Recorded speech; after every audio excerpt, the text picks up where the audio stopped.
Olá, esse é o quarto vídeo sobre sistemas operacionais, onde apresentarei alguns conceitos de sistemas operacionais que são fundamentais para entender os sistemas operacionais.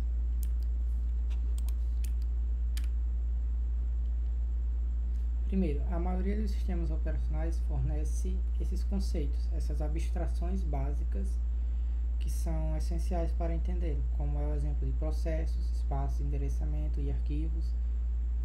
Isso tudo ajuda a entender como é que o sistema operacional funciona. Primeiro, processo. Processo é um programa em execução que pode realizar algumas operações, como ler e escrever. É associado a endereçamento, que é a posição de memória. O programa fica no endereçamento e seus dados e a sua pilha de execução também ficam nesse endereçamento. Basicamente, o processo ele é um container que armazena todas as informações necessárias para executar um programa. O SO ele escolhe quando executar um processo, ele gerencia essa parte.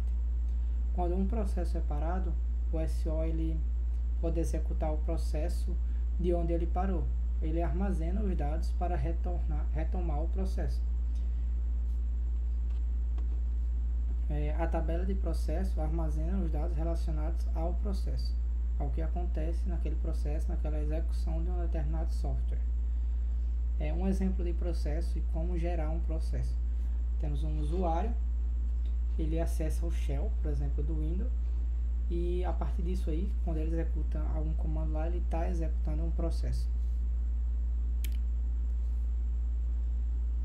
O processo pode se comunicar entre si e as representações de processo são em formato de árvore.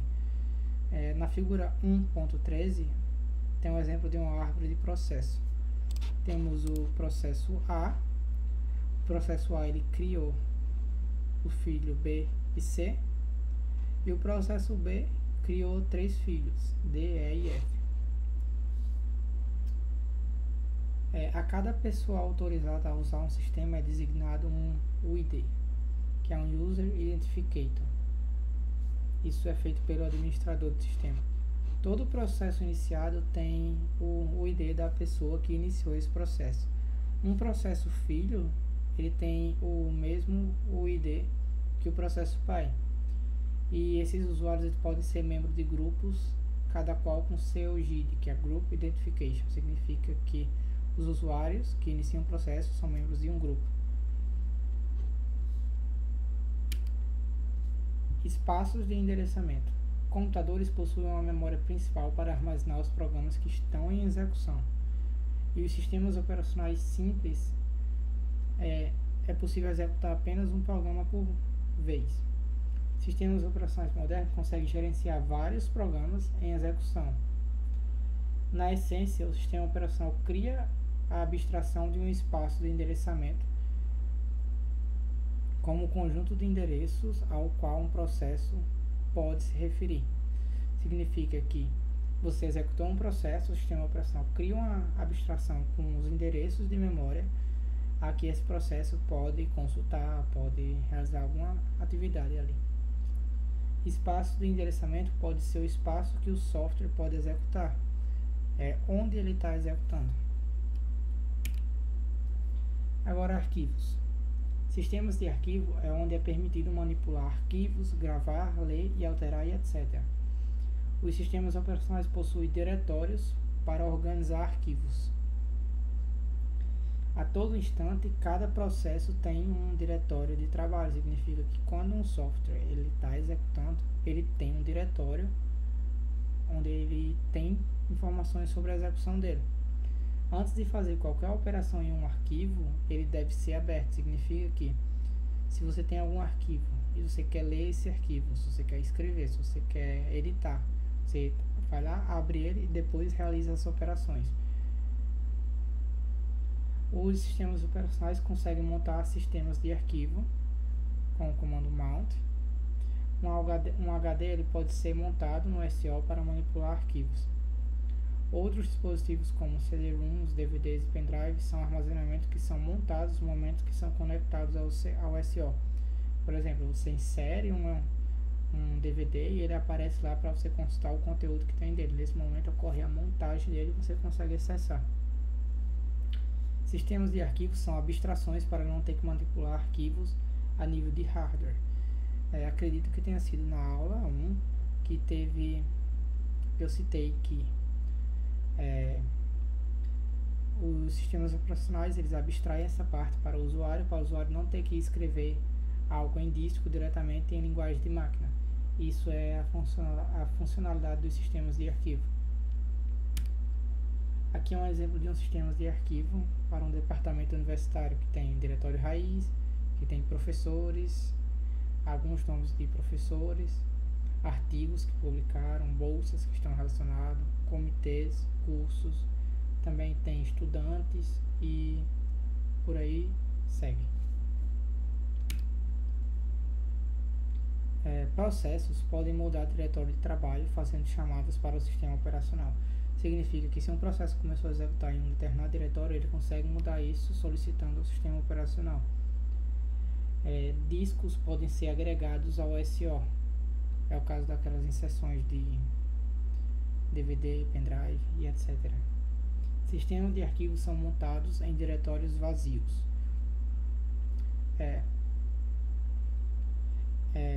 Dispositivos de entrada e saída podem ser lidos com as mesmas chamadas usadas para manipular sistemas de arquivo, porque se parecem com esses sistemas de arquivo.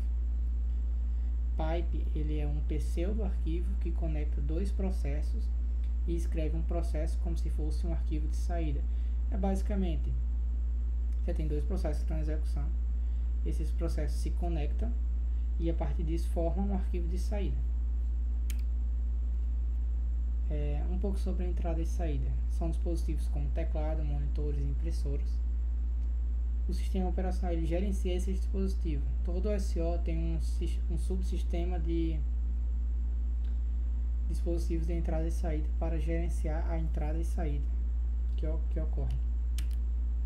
Proteção. O SO ele gerencia quais usuários têm acesso a quais arquivos através de códigos binários. É aquele caso no Linux que tem você pode ver as permissões que tem em um determinado arquivo por linha de comando. Aí tem R para read, W para write, X para buscar e assim por diante. Arquivos eles possuem esses bytes de proteção contra leitura, escrita e assim por diante. Esses bits dizem qual é o usuário do SO que tem permissão para manipular um determinado arquivo. Esses bits são conhecidos como RWX, onde X é permissão de busca. Alguns comandos Linux que conseguem alterar permissões de arquivos são o chmod e o ch-on. O chmod ele consegue dar permissões ao arquivo e o ch-on ele consegue mudar o dono desse arquivo. O interpretador de comando shell. O shell ele é o interpretador de comando do Unix. Não faz parte do sistema operacional, mas faz uso de alguns aspectos do sistema operacional. É a principal interface entre o usuário e o sistema operacional, onde o usuário acessa o shell, que o shell se comunica com o sistema operacional.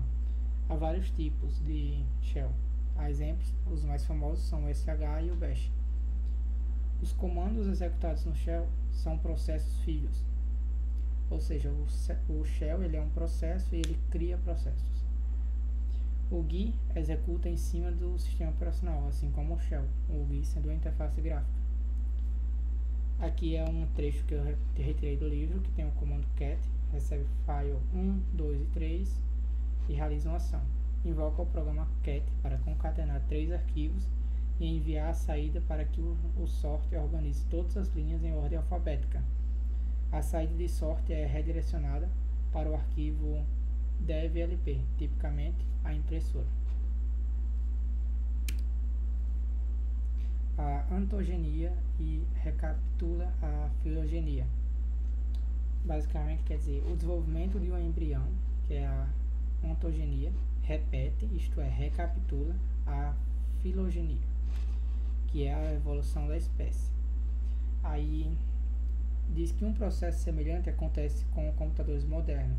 Cada nova espécie, computador de grande porte, mini computador, computador pessoal, portátil, embarcado, cartão inteligente, etc., passa pelo mesmo desenvolvimento que seus antecessores, tanto em hardware quanto em software.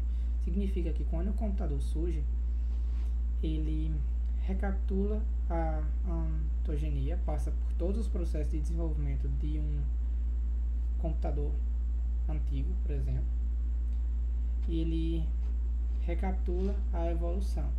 Ele meio que passa por todos os passos evolutivos. É isso que isso quer dizer. O hardware ele influencia diretamente no software à medida que quanto maior o hardware e mais espaço tiver, é possível fazer mais coisas. Por exemplo, antes não tinha hardwares muito potentes e tudo era programado em linguagem de máquina, até por questões de memória. Depois disso, o hardware foi evoluindo e se tornou possível programar em C, C++ e Java, porque o hardware ele evoluiu e passou a ter memória suficiente para isso. Hardware de proteção para multiprogramação. PCs antigos não tinham esse hardware e um software poderia derrubar o SO e acabar com a máquina por conta disso.